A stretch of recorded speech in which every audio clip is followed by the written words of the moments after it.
Hello, I'd like to welcome you to our podcast, Just Us, where we look at racial reconciliation and justice from a Christian perspective. In this podcast, we want to look at prejudice against Asians.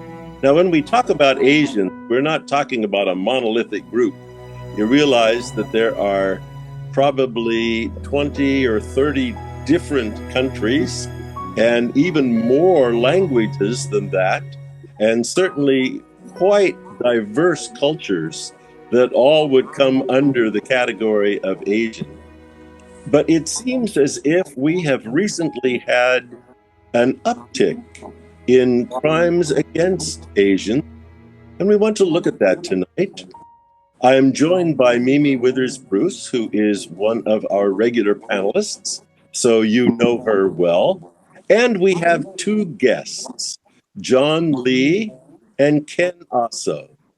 And we're delighted to have them with us tonight to share their perspectives.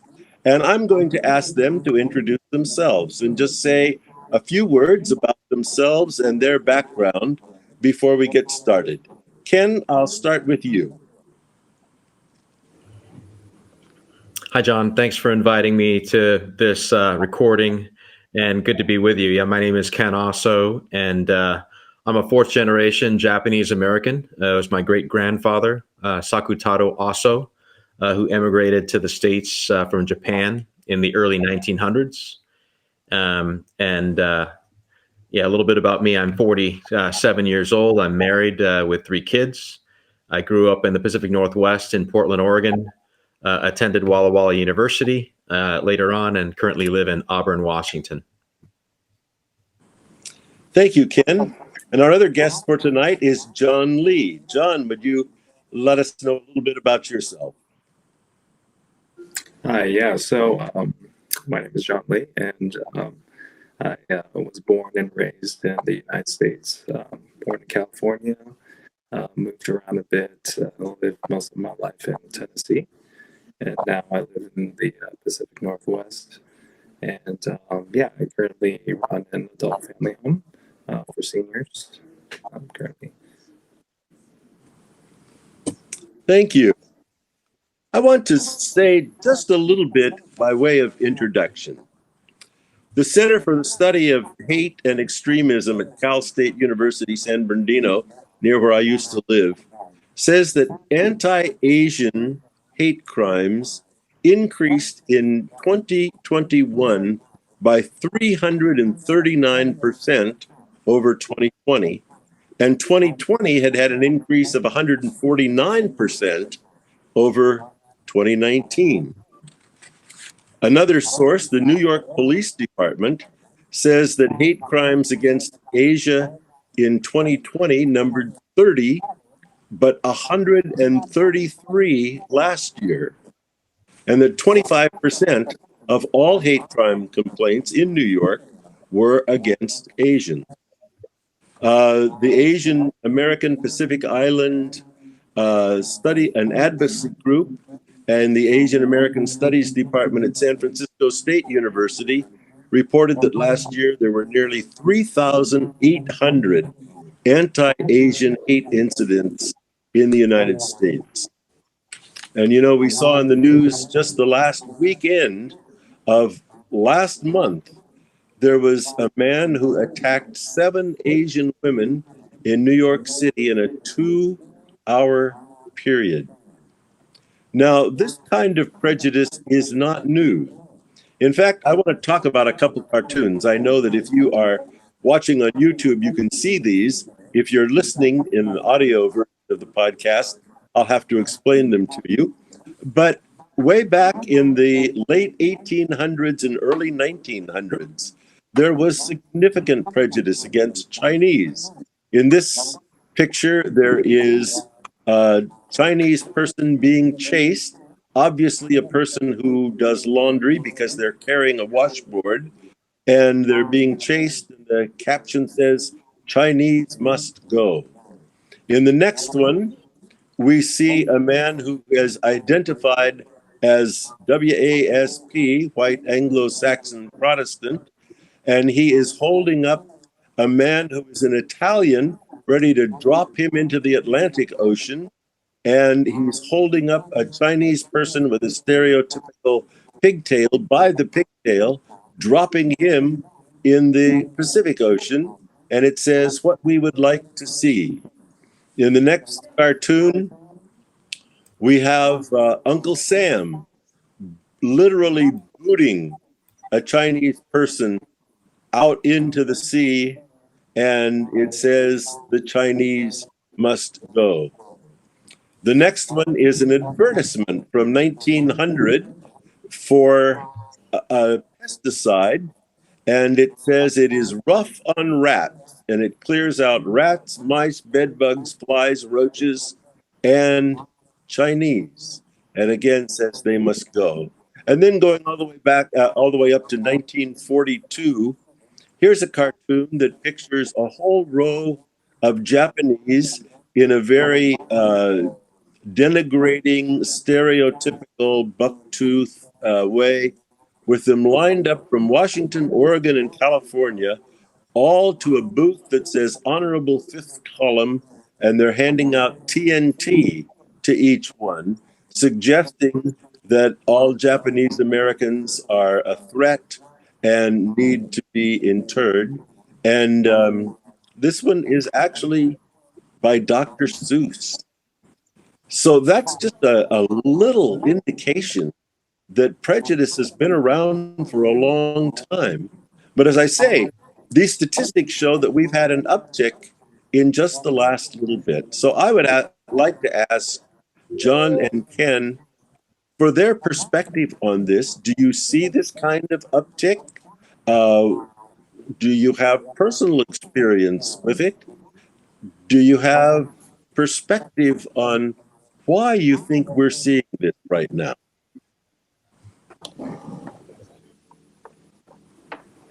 John, you want to start? Yeah, I guess I can start. Yeah, personally, for me, I haven't had, well, since 2021, I haven't had any personal prejudice or racism towards me, but I have heard that it has been going on, primarily in New York and some in San Francisco. Those two regions mainly, and of course, we've heard of the Atlanta shootings. But yeah, just what I've heard, and not like personal experience in this time frame. Mm-hmm. Yeah, for myself, I haven't had any personal overt cases of prejudice since I was a kid and like grade school or junior high. But over the last couple of years, given the coronavirus, I have heard from my mother, who is a native Japanese, and has been a full-time permanent resident of the United States for many, many decades. Tell me about times when she felt very uncomfortable. And I have had Asian work colleagues based out of our New York office of the firm that I work for talk about feeling very uncomfortable and at times being antagonized. So I feel like, it's happening, and it's happening particularly with Asian women. Mm-hmm. That has been an interesting fact that in these statistics, I didn't point that out, but they did say that the majority have been against women. Any perspective on why that would be?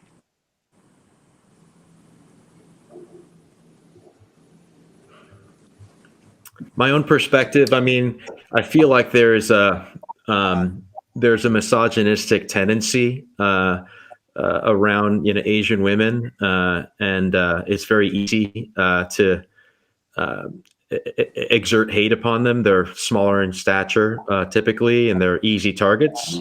And I think the general hysteria around the coronavirus and the origins of the coronavirus has led to Asians being particularly targeted.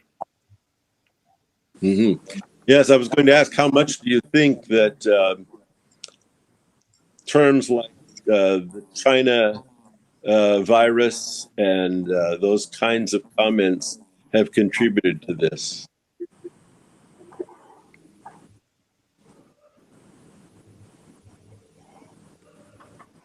John, what do you think? I mean, personally, I'm not too bothered by it. I think it is, an ignorant statement, but I've experienced this quite a bit, so I kind of learned to manage those kind of feelings. But I'm sure people who haven't been exposed to this kind of prejudice, they're definitely feeling it for sure. Mm-hmm. When you say learn to manage dealing with this, I mean, it may not be geared at you personally, but when you see others experiencing the madness,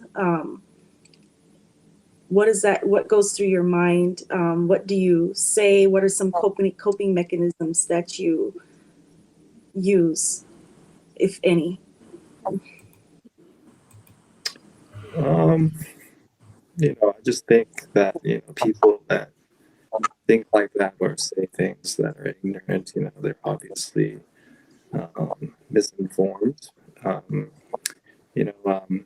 Maybe they had some past hatred or maybe a bad experience. So I try to give people benefit of the doubt. And sometimes, you just can't argue with stupid. Sometimes you just can't help that.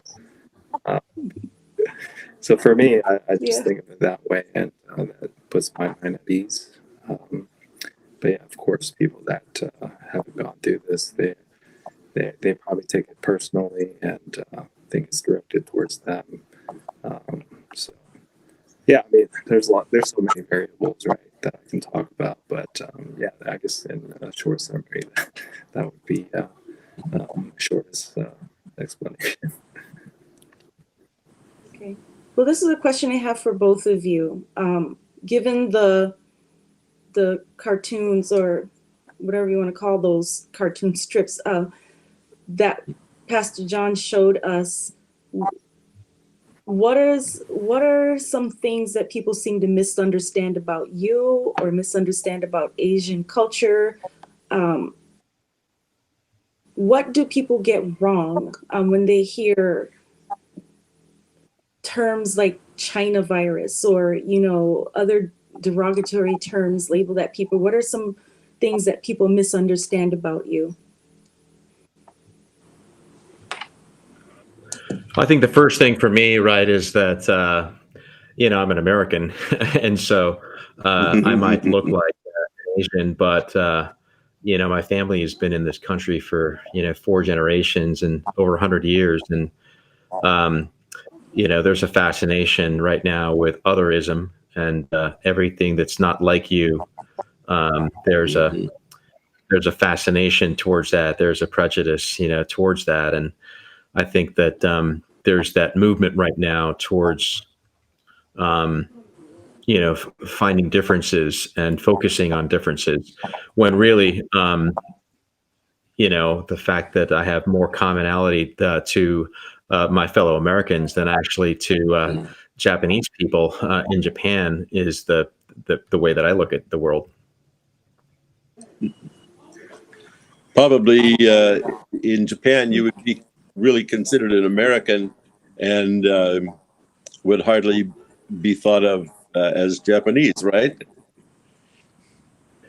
It's interesting. When I traveled to Japan, I suppose I blend in with the people in Japan. It's quite a homogenous society until I open my mouth. And then at that point, everything comes out, and I'm exposed for being the gaijin, the foreigner, that I am, and someone who's completely clueless to, the customs of Japan. But it's similar in the U.S. in the opposite way, I guess. I think I appear like a foreigner, but as soon as I open my mouth, and being, someone who's grown up an American and being raised in schools and in a part of the country where there's very few Asian people, I learned to code switch, and speak in a very westernized way. And, speak in a way that, allows me to blend in I just kind of naturally, learned how to do that because I very much wanted to be part of the main group. And so I grew up in Portland, Oregon, and I went to Adventist schools and elementary school and high school before Walla Walla. And, there are just very, very few Asians. And so I think I learned that just innately, just by growing up and wanting to make friends and assimilate. You mentioned that your family has been here over 100 years, and that means that they were here during the Second World War. And we know that Japanese were often not treated well, Japanese Americans, and there were internment camps. How did all of that affect your family at the time? And how has it had an influence on the subsequent history of your family? Yeah, you're right, John. 3 generations of my family were interned right in the months following Pearl Harbor.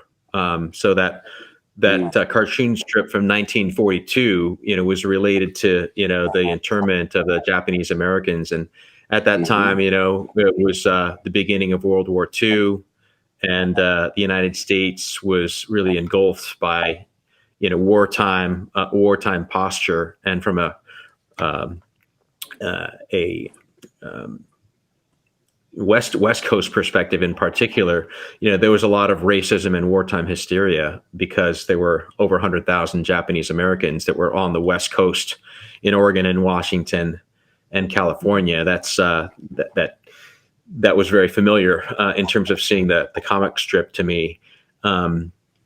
And so, yeah, my great grandfather, my grandfather, my father, who was only 2.5 years at the time, and my uncle, who was 6 years at the time, they were all living in the San Francisco Bay Area. And immediately after Executive Order 9066 was put into law by President Franklin Delano Roosevelt, within months, my family, along with another 120,000 Japanese Americans, were rounded up into eventually 10 war relocation, centers, very, very far away from the ocean, in the Midwest and in the mountain region. As a kid, I grew up very ashamed of that history, and my father would speak very, very little about it. And over time, I think this has been a source of great pride. It's evolved to become a great source of pride, in that, it didn't take, it took longer than a few years for the American dream to be realized, in my family. But, my generation, the third generation removed from the effects of the Japanese American internment, I have no memory of that. And I grew up at a time, many years, many decades, following the internment camps, and was able to live my life, as an American, in a very different way, than the way that my aunts and uncles and father and grandfather and great grandfather did. For my great grandfather, the internment signaled the end of his American dream. And he died shortly after coming out of the camps, 3 years later. But for the generations that followed, there was the recovery, coming out of a time, being, rounded up and having weeks literally to sell your possessions for pennies on the dollar, and having to hit the reset switch, after decades of, being in the country. And you said the American dream. Now, I want to hear both of your perspectives, John and Ken, about what you consider the American dream. Like your family, Ken, generations came to this country. What was, from what you've been told historically about your family, what did they consider the American dream? And you, John, if you've had that perspective, what was the American dream? And then what interrupted that American dream? And then you moved forward. What is it like? What was it like after that interruption? achieving the American dream? I guess it should also, it's what myths, what myths, or misconceptions did you have about that American dream? And I put that in quotes. I don't know. I don't think I really have an opinion about that. Although I've heard of that term used. I've seen that on TV. People talk about it. Yeah, it's like maybe getting a house, your own house, white picket fence, stable job, kids. I think that has, that's kind of what I've understood as the American dream. Not sure what it exactly is, but that's fair. You said also what has interrupted that. Maybe trying to live out my American dream. I mean, I feel like we've done, fairly well. Like my parents, them and their parents moved here, and my parents were probably in their, I think their teens, their late teens, early 20s, I think. But yeah, to them, I mean, they came with pretty much nothing, and ever since then they've just worked hard. Worked for other people. Finding jobs here and there. Their English is still, it's getting better, but it's not the best. But it's not something. I mean, it's something that they could have probably taken more advantage of to, get ahead in American society, because English is very important to, or just language in general is important, especially where you want to do business. But they work really hard, and it's definitely paid off. So I guess we are living kind of the American dream in that way. Thank you for sharing that. And what about you, Ken? What has your perspective been? Well, I think John mentioned it well. The American dream is, the chance to live a better life. My great-grandfather emigrated from, Japan, southern Japan, to the United States in the early 1900s in search of, a better life, and actually, worked in the dyeing and cleaning industry, in a laundry, related job, and earned a ton of money, for him at least, and then traveled back to Japan and had the nicest house in his town in southern Japan. It was a Western house, is what was described to me, a wooden house that then burned in a fire. And so a decade, after he first came to the States, he was back in the U.S.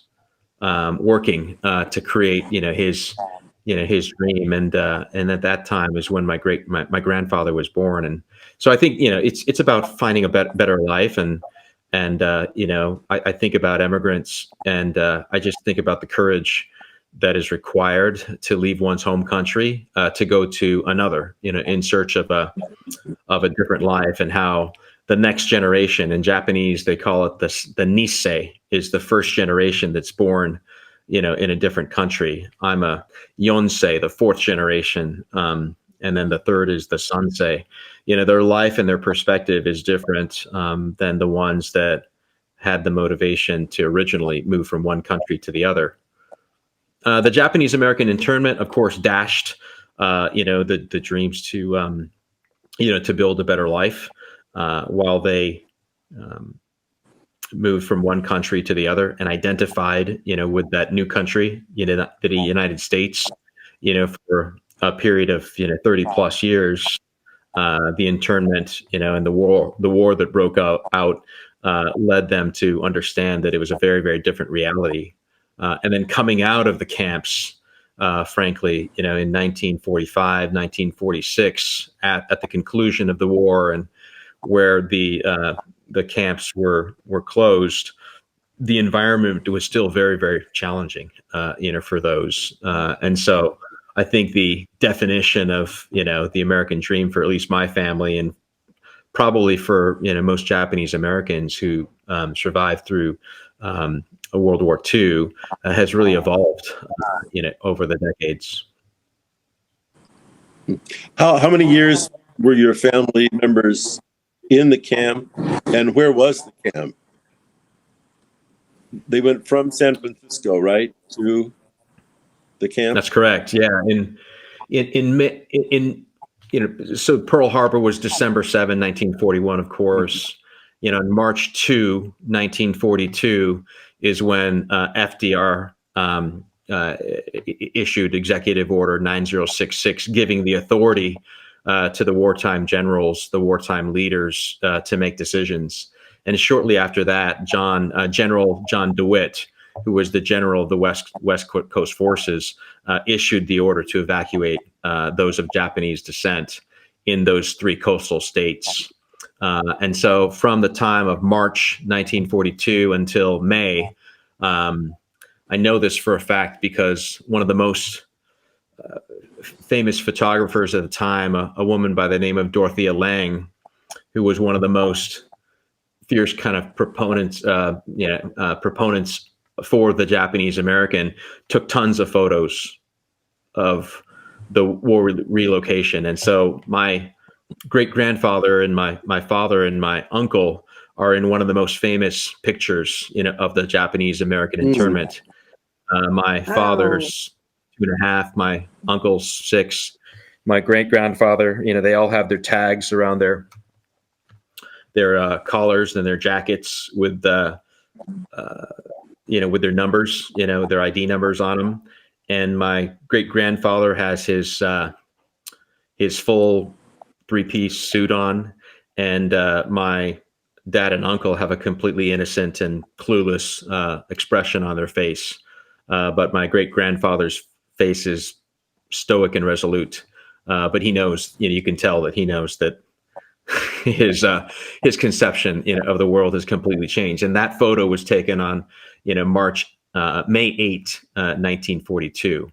And so they went to Tule Lake, one of the camps called Tule Lake, and then after about a year or so, they transferred to southeastern Colorado, in Granada, Colorado, to another camp called Amachi, and they were there for in total about 2.5 years. Wow. Did they go back to San Francisco when they came out, or somewhere else? No. In fact, the governor of Colorado at the time was also a fierce supporter of the Japanese Americans and a vocal critic of the Japanese American internment. And so my family saw Colorado and Denver as a place to settle in following the war. And so my grandfather became a Seventh-day Adventist minister in the camps, and then established the Japanese American Seventh-day Adventist Church in Denver, Colorado, following the camps. Wow. Have you, thanks for sharing that. I was just looking up on my phone some pictures by Dorothea Lange, and those are pretty provocative images of the internment. I mean, I don't know, it's heartbreaking what people have gone through just because of fear and hate. It just is obnoxious to me, and it's very sad, but we needed to see these stories and these pictures, so we need to understand what humanity has done to each other, but we need to break free from that too. Now, I think one of you had mentioned something about languages, the importance of language. I don't remember who, but I thought I heard that somewhere. When your families came to the U.S., how did they learn? Did they stay with their native language? Did they try to? I know, for example, I've known a professor when I worked at Andrews University. He was, I forget what Asian country he's from, but he said when he moved his family here, he didn't want to teach them, their native language because he wanted them to assimilate into the American culture, so they wouldn't get singled out more than they already were. And so he didn't teach them the language, their home language. And, as they grew up, he said it kind of lost, their culture was kind of lost on them because of the language. So they didn't communicate with their grandparents or their other relatives, in their home country. And he kind of regretted that now. At the time I was speaking to him, what has that meant for you? Are you fluent in Japanese? Are you fluent in Korean? Like, how has the language been a part of your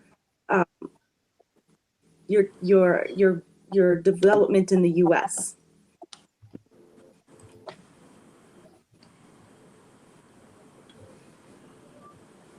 Either one of you can answer that. Both of you can John, answer. you want to go first? Hear it. I was waiting for Yeah. Go ahead, John. Yeah, go ahead, John. Okay. That was a long question. Sorry. Languages. I think, like for me growing up, my parents only knew Korean, and so they only spoke to me in Korean. That's what I've learned. And since I was 5, before I went into school, that's all I knew, just Korean. And I remember my mother telling me that I came back home crying because I didn't know any English, and going straight to like a American public school. That's tough because you don't know what they're saying, you don't know what's going on, confusion.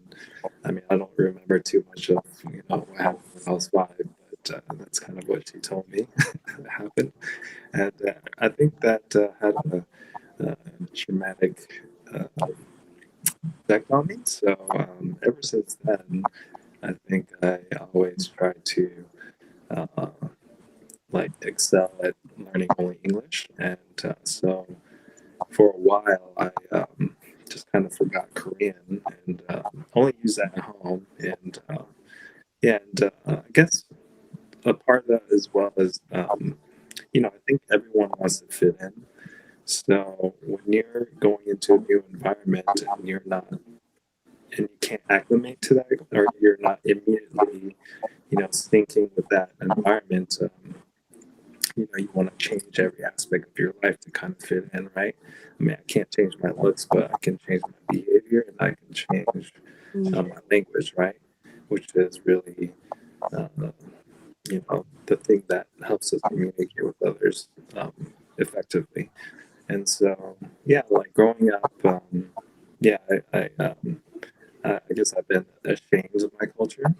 And I don't think it was because there was anything wrong with it, but that I wasn't being accepted into the community that I was going into.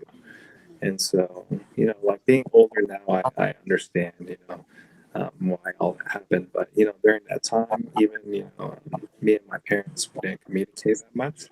They were at work a lot. So, it was like a difficult period in my life, and not having a lot of friends, or like peers to kind of guide you and help you understand the world as you're growing up. And it's kind of difficult to manage because you have these expectations, perspectives and understandings that are all kind of it's just like an incomplete picture, right?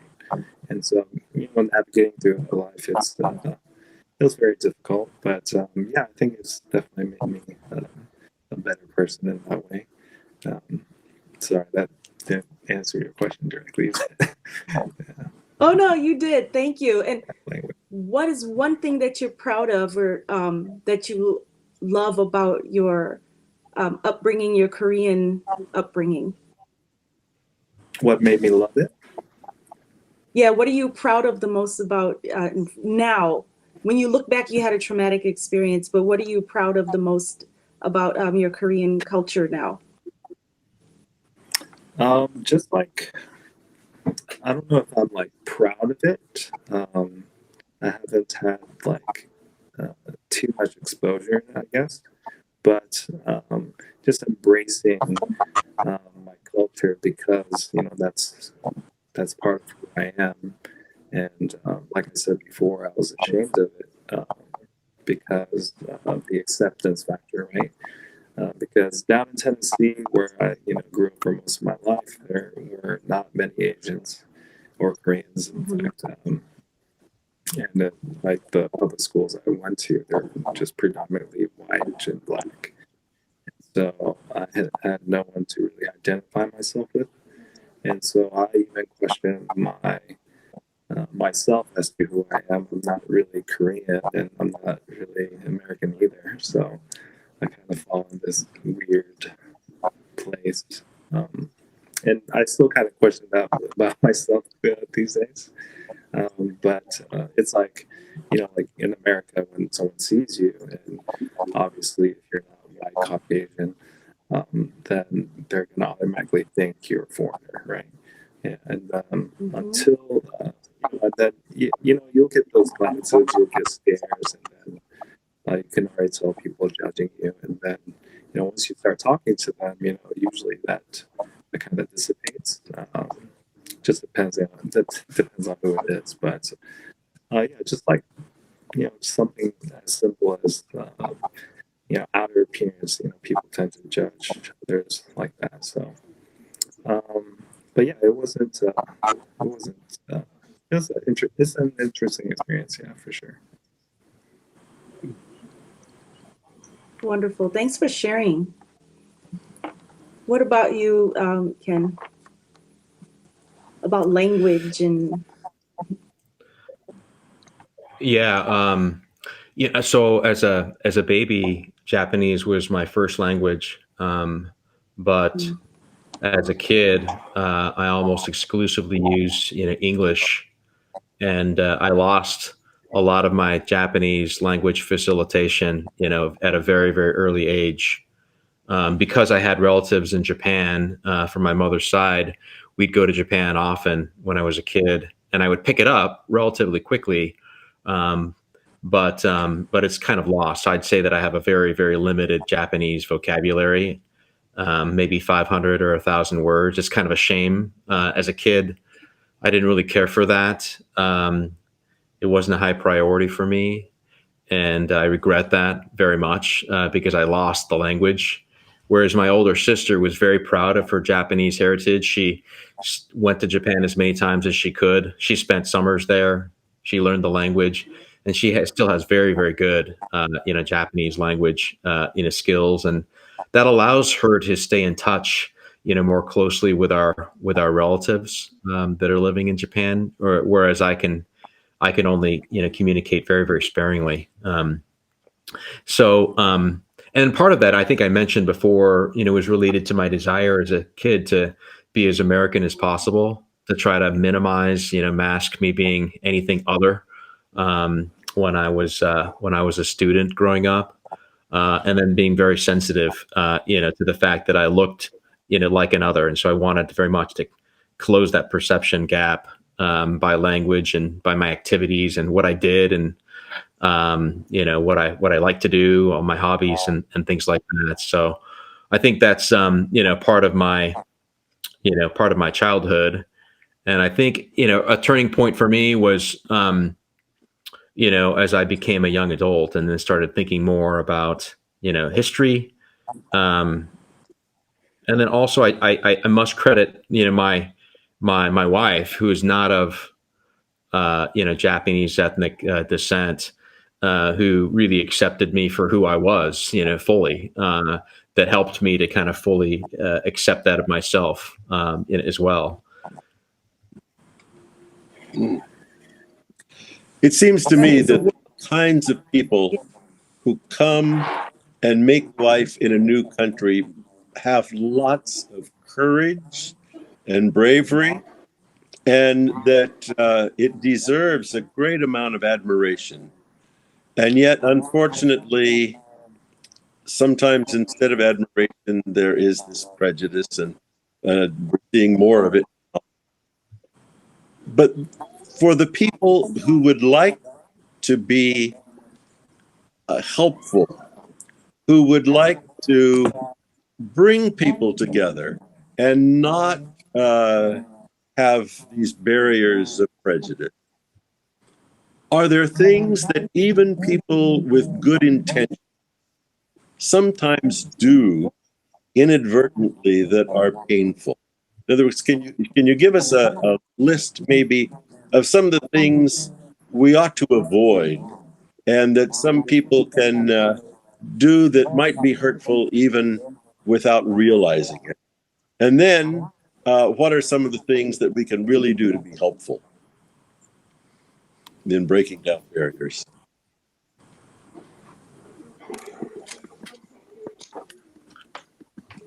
I'm happy to start on this one. I mean, I think there's a couple of things. First, overgeneralizing, as you mentioned earlier, Asia is a big place, and there's a lot of countries, and there's a lot of very distinct cultures associated with, the continent of Asia, and overgeneralizing and making assumptions sometimes is hurtful. Sometimes just makes whoever you're interacting with, a little bit, just a little bit, and it comes off as a little bit insensitive. And so I'd say, be curious, right? Ask questions, and not make any assumptions. And I'd say that in a time when our country is becoming more fractured, becoming more judgmental, I think just continuing to be introspective, around people from all kinds of backgrounds, race being one of them, but not the only thing that makes you another, in this society. But just continue to focus on mutual love and respect and understanding of one another, differences, as being really distinctive things, right? To learn about, are things that are really important. There's law in this country, and law protects individuals, but really it's only as strong as the parchment that it's written on, and it's really the citizenry of the United States. It's really people, that really will drive that mutual kind of love and understanding. Mm-hmm. Very true. Yeah, just going off of what Ken was saying, like mutual understanding and love. I think those are definitely important. I don't think there's anything anyone can really do to inadvertently disrespect someone or hurt someone, because that would mean that you would have to learn about every single culture and every single personality, every single character. There's just too much to learn. But I think one thing I think anyone that wants to be well-meaning is just maybe to keep an open mind. And if you're hanging around a certain type of demographic, then you should probably learn about their culture, their behaviors. Just like you would, learning about your friend, you would learn everything about who they are, their families, their hobbies, and you'll get an understanding of, what would offend them or not, because even, among Asians, and like you said, Pastor John, it's not a monolith. So even between Asians, there's very subtle cultural differences as well. So I guess the takeaway to that would just, have an open mind, and I think as long as you're well-meaning, people will see that, and I think that's what really matters. We talk about this program being from a Christian perspective. I'd like to ask you a little bit about that. How do you see Christian faith making a difference? Or let me put it this way: how should Christian faith make a difference? And have you found that it really does make a difference? Or have there been problems even in the way Christians relate to each other?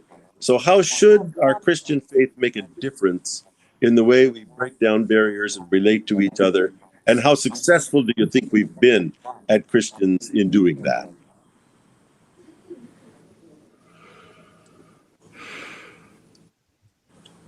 I think it's a journey, right? I think it's a real journey. And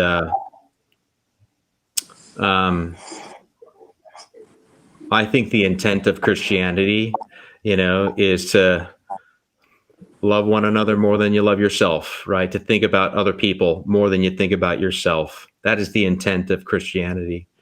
And I think a lot of Christians, a lot of ourselves, we have that intent, in life, but it all goes through the filter, right, of our own beliefs, our own hidden biases, our own education, our own understanding. And I think whereas Christianity sets you up with an advantageous platform to love one another and to be more accepting of one another, it doesn't necessarily mean it's a guarantee. And so there's opportunities, to improve. And, I've been in some environments, where it's felt more welcoming and more accepting. And I've been some, Christian environments where it's felt, less than, what I'd hope it would be. But it's a journey. I think that's an important lesson, for each of us at an individual level on, the importance of allyship and how each of us as individuals can be allies, for each other, and as a voice of reason, as a voice of education, as a voice of encouragement, as well as a potential, person to defend, those who are defenseless. And that's really some of the most important things that we need to do for each other at a time like this. John, any thoughts on that?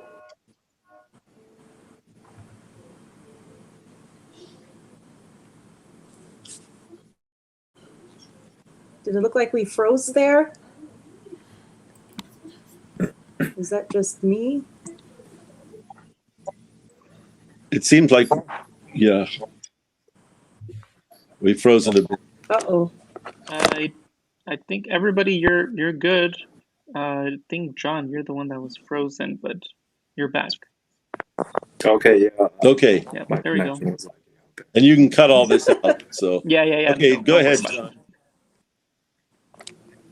Okay, let's see, the Christian experience.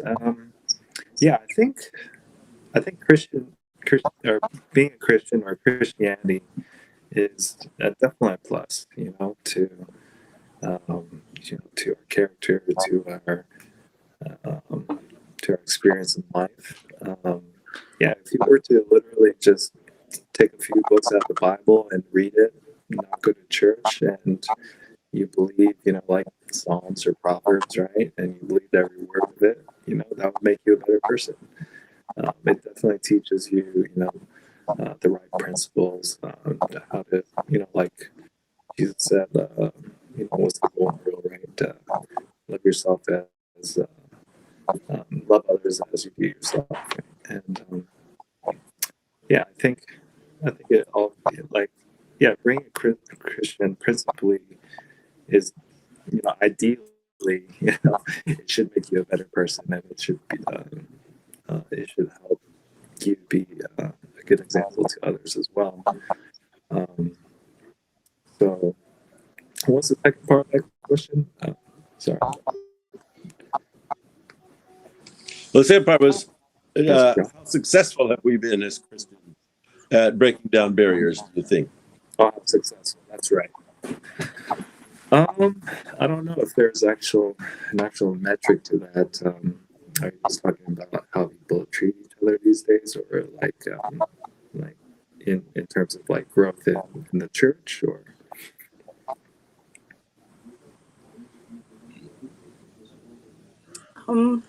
How would you? Let me see if how would you exercise like biblical justice? For example, interrupting. For example, the reason why we have like Stop Asian Hate, and we have like Black Lives Matter and all these other, and helping the Native people. How would you use your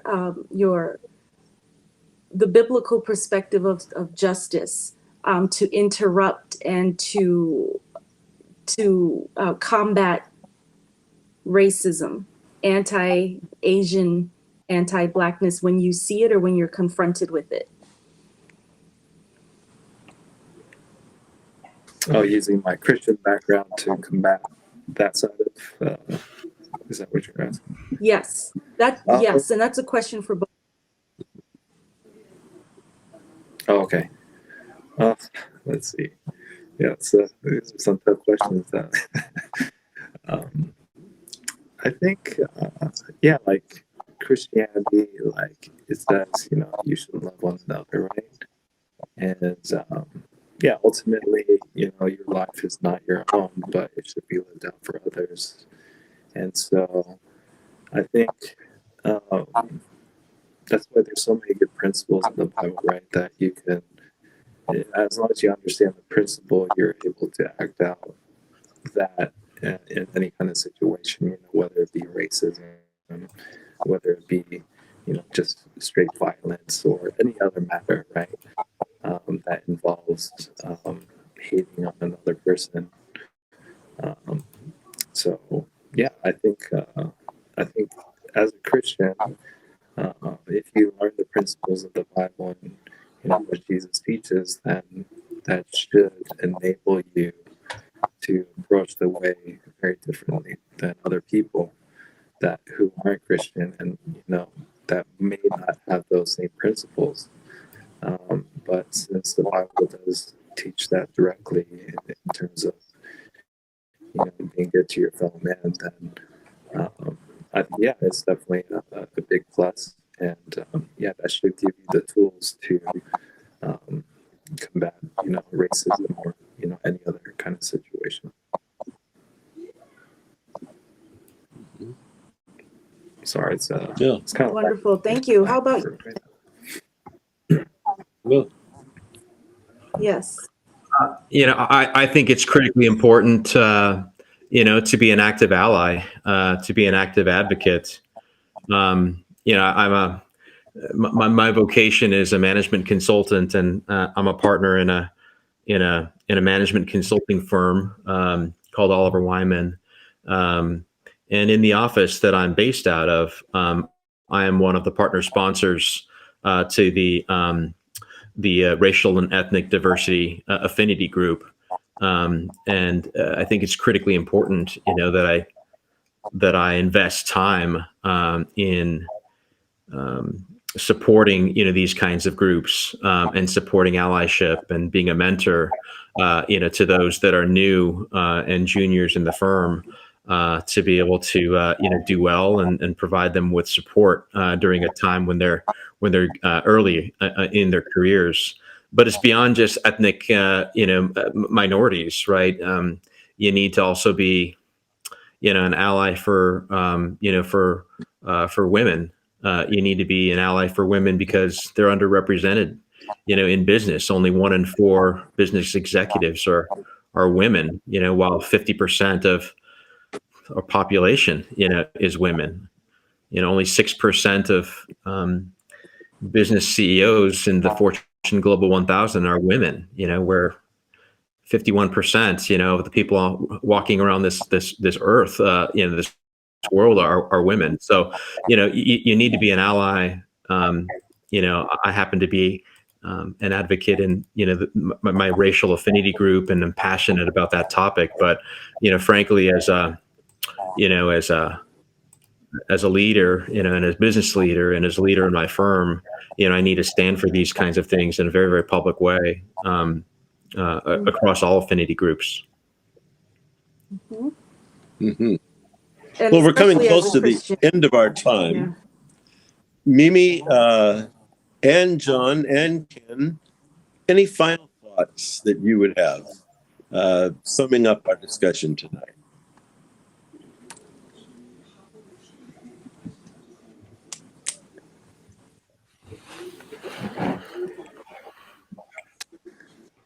I guess I'll go. I guess just keep an open mind. We're comfortable with silence too. Yeah. All right. Okay. Yeah.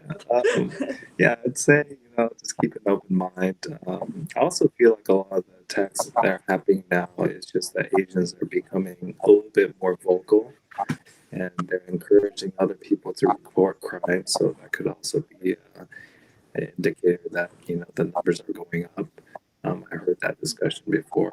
I've been following actually pretty closely the rise in hate crimes against Asians in America.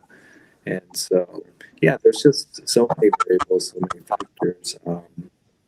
And I would say, yeah, like definitely if you see like someone being hated on, right? Like it happens to be an Asian person, then, you should probably go and say something or, probably be involved in that matter. But it's not just racism, right? It could be anything else, hate against women, hate against disabled people. When people like are in their social groups and they tend to joke about things, maybe not joke about them so liberally, or think about, what the, I don't know, it's like, like those small things, when things start as a joke can tend to lead to other things as well. And it's also not really good, especially in America, right, where it's such a diverse culture. I feel like we shouldn't really be having this problem because I feel like everyone's really been exposed to more diversity. So I think the overall takeaway I would keep people with is just keep an open mind, and if you have an opportunity to defend someone or come to someone's aid, then you should definitely take it. Thank you.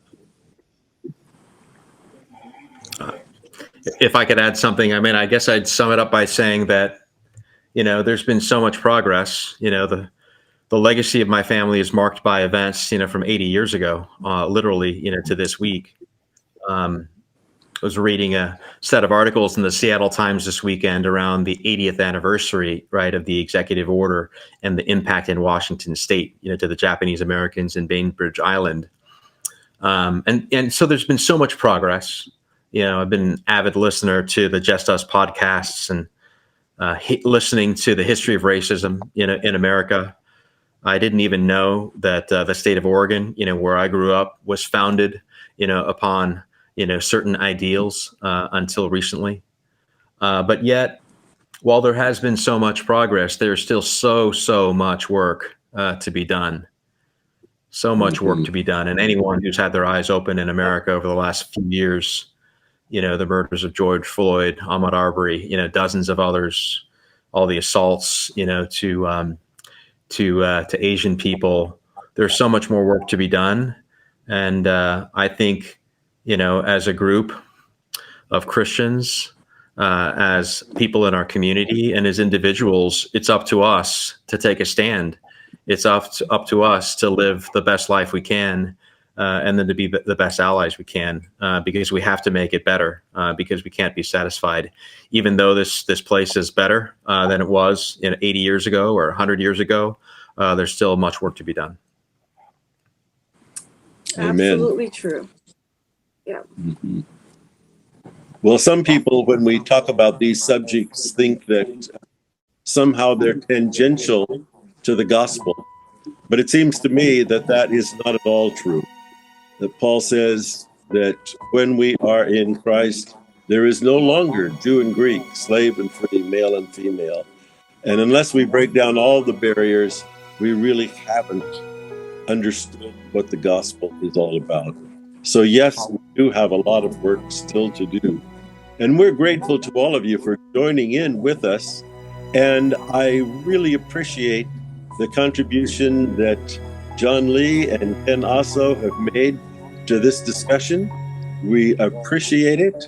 And we hope that you will join us next time on our Just Us podcast, where we think about racial reconciliation and justice from a Christian perspective.